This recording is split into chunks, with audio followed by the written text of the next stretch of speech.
Welcome to the culture. We rest at the pulse of the community, providing all things news, music, fashion, events, and everything that we talk about in between. It's a lifestyle. We are the culture. Hi, and welcome to our new edition of The Culture. We're back for season 4. I'm your host, Jessica Garrett-Motkins, and joining me today is Vince Ashton, the great Chocolate Showdown contestant for the Food Network. It's not the Food Network. It's not just the Food Network. It's also the CW. Yes, welcome to the show. Thank you. I am so excited to be here. Thank you for having me. Yeah, a lot of excitement. Today's the day. Today is the day. Vince is an entertainer. He's an artist. He is a baker. He's a baker as well. You are phenomenally talented, and we're going to get into all of the gifts that God has given you. But I'm just excited about this season of the Great Chocolate Showdown and that you're a contestant. Tell us what can viewers expect from this show this season, and then let us know, how did you even get involved in becoming a contestant? Yeah, thank you so much for the question. So what can viewers expect from this season? You can expect an abundance of creativity. There was so many different tasks and challenges and just things that I didn't even know existed in the world, let alone you can bake or create these things out of sugar, create these things out of chocolate, pastry items, like just stuff, all desserts. You get what I'm saying? So you get you'll receive a lot of creativity, a lot of fun, a lot of smiles, hopefully you'll be able to feel the pressure, because we felt a lot of pressure while we were on the show. It was very, very intense moments. But to backtrack, prior to getting on the show, they actually, the production company, Nicky Ray Productions, they reached out to me a year before the show actually started filming to potentially be on season 2. But by the time I received the message on Instagram, slid into DMs, if you will, they already casted for it. So they were like, hey, in the event that we get the green light for season 3, would you like to be considered? Sure. Fast forward to that next year. Hey, we got the green light. Would you like to be considered? Heck yeah, put me on.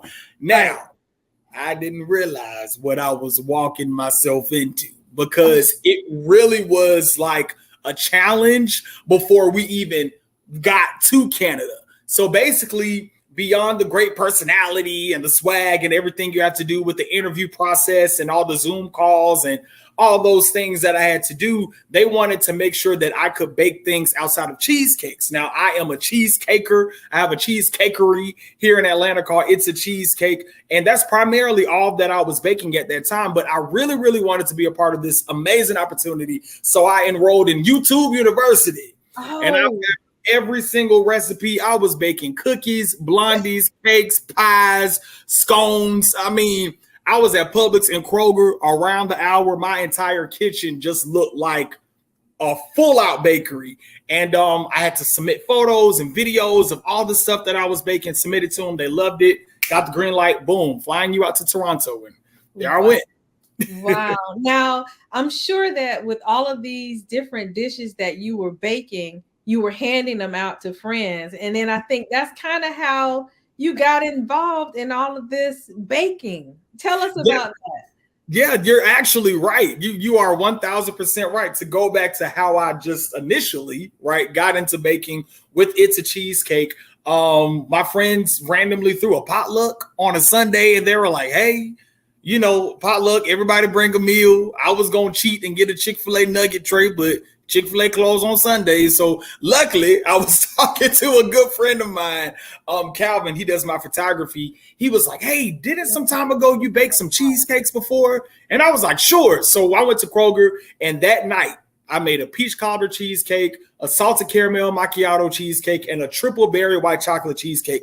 Took it to the potluck. They devoured every single cheesecake and said, yo, you need to go into business. Right after that, I made like 3 different flavors for that entire month of October. And I was taking it to my current job. So all my coworkers were like my taste testers, if you will, yays or nays. Luckily, everything was a yay. Went into business, had the logo, the website, and boom. And it's been elevating ever since. And this is in Atlanta, right? In Atlanta, yes, ma'am. Yeah, it's a cheesecake. It's a cheesecake, yes, ma'am.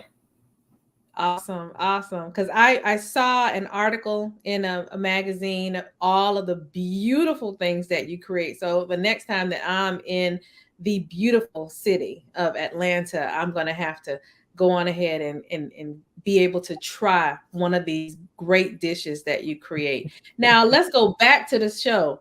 Okay. All right. So it's 1 of 10. Tell me, what are some of the, I know you can't give us too much, but tell us, what was some of the favorite things that you were able to do while you were there? So, though candy, of course, is not really good for you, I am big on like gummy candies, like sour gummy worms and all those things. And so prior to the show, actually, prior to us started filming the show, they put us through like a baking boot camp. And one of the things that we had to learn how to make was gummy bears and gummy worms and just all things gummy. So working with sugar and the gelatin and the citric acid and just all of that, like my mind was blown. And then learning how to just create your flavor profile for the gummies. Like I think I made an Irish cream vanilla gummy, and then I did like a lime sherbet gummy. Like I was just all over the place, just trying to create anything that I could. But yeah, to answer your question, if there's one thing that I definitely remember making, it was the gummy stuff. Love the gummy. Now I'm going to tell you, if you can slide into my email and tell me how to do this, because I think I will end up being like the best mom for my kids if I were able to learn that. And then I'll just say, oh, I know how to do it. Then Right. They would put me on this huge pedestal if I were able to do this. Now, give me one moment. We got to take a quick commercial break, and we'll be right back with more from Vince on the Great Chocolate Showdown. My name is Philip Bieneme, Mayor of the beautiful city of North Miami. I'm running for County Commissioner of District 2 in Miami-Dade County. As your next county commissioner, I can guarantee you I will protect our green space, fight every day to upgrade our community centers, our recreational facilities. On August 23rd, 2022, elect me as your next county commissioner. I will fight every day to protect our green space. Yes, we are in the midst of having a great conversation with Vince on the Great Chocolate Showdown. So we talked about what's favorite to you, how you got on the show.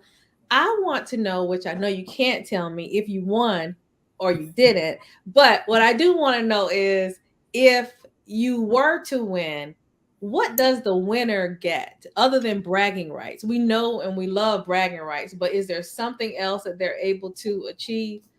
Yeah, $50,000. Hello. $50,000. 50,000. 50. Yes, 50. ma'am. That's $50,000. Yeah. So yeah, boom. that part. So I'm sure that that's something that you're aspiring to be the champ of this season.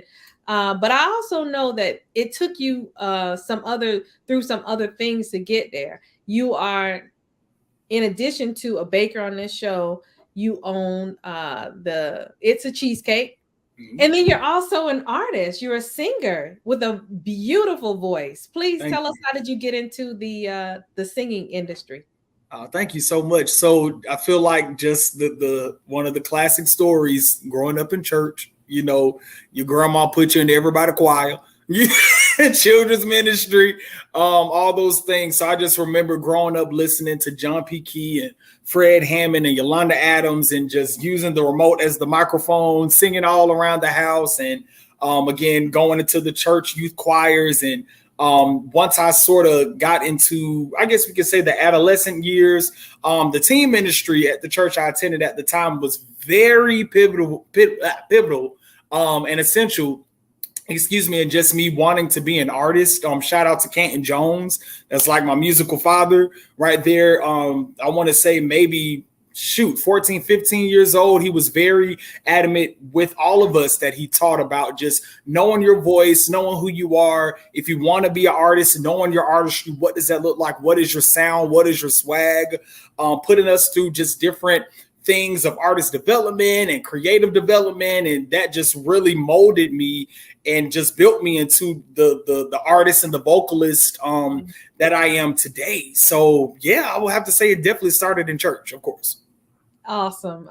So your musical journey began in church, and then you graduated from A&M. I mean, not A&M, but high school, and then you went to Florida A&M. How did that happen? Because you went from Atlanta to I don't want to say the dirty South, but you ended up in Florida. How did that happen?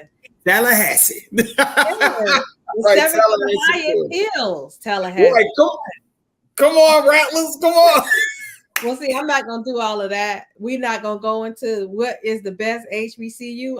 I'm allowing you to have this platform right now because it's all about FAMU, because this show is all about you. It's has nothing to do with me.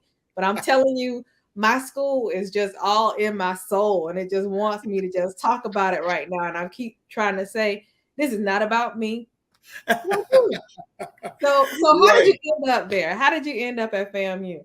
Yeah, well, you know what? The beauty about music is that it's not only limited just to being a vocalist. You can be a musician. You can play an instrument. So in addition to, of course, singing in church and all these things, I also was in band. And in band, I played the oboe and the English horn. Those are two woodwind instruments. And I was pretty darn good at it, good enough to get a full ride to Florida A&M University on a music education scholarship. I was the first person, the first student ever to receive a full ride on a music education scholarship and not have to participate in the Marching 100, the marching band, which is what FAMU is really known for. So I was that good for them to we cutting all the rules to make sure that he is here. So yeah, that's what I did there.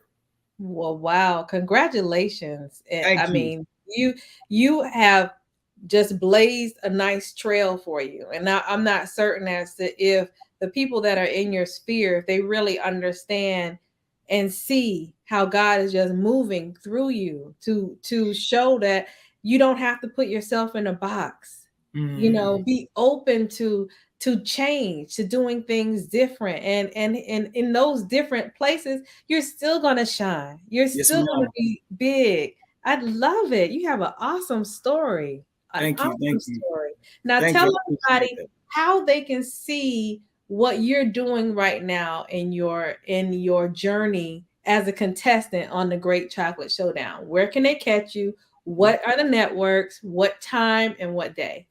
Definitely. So on the CW network and app, the season premieres, Thursday, August 11th, which is today at 9 p.m., 8 Central. However, if you miss that episode, you can tune into it on the app and they'll have everything there the very next day. And again, it airs on Thursdays. And yeah, just catch me there. Yeah. And then if anyone wants to reach out to you, how do they connect with you? Yeah, so I am Vince Ashton on all things social media. That's VinceAshton. I'm primarily on Instagram and Facebook. You can find my Twitter, but if you really want to contact me, Instagram and Facebook are the places to go. And tell us before you leave, what is next? What can we look forward to with Vince? So I am gearing up to release some music. I'm calling it a re-release, if you will. I've never had anything on streaming services yet. Everything has been on SoundCloud. So I basically made the decision to take my top 3 songs off my SoundCloud, remix them, remaster them, put a great investment and rollout and artwork and all those things into it. So we're looking at definitely September-ish to have the songs out, and then the album should follow in 2023. So I'll definitely be getting back into artist mode full-time coming next month. I'm chuckling on the inside because I'm saying he said this is what he's going to do. But Lord, we know when we make plans. So I just want you to know whatever it is that you end up in your journey of where this life has for you, you can trust in the culture supporting you. Let your publicist know She can continue to send us your press releases and anything that we can do here to support you. You got us.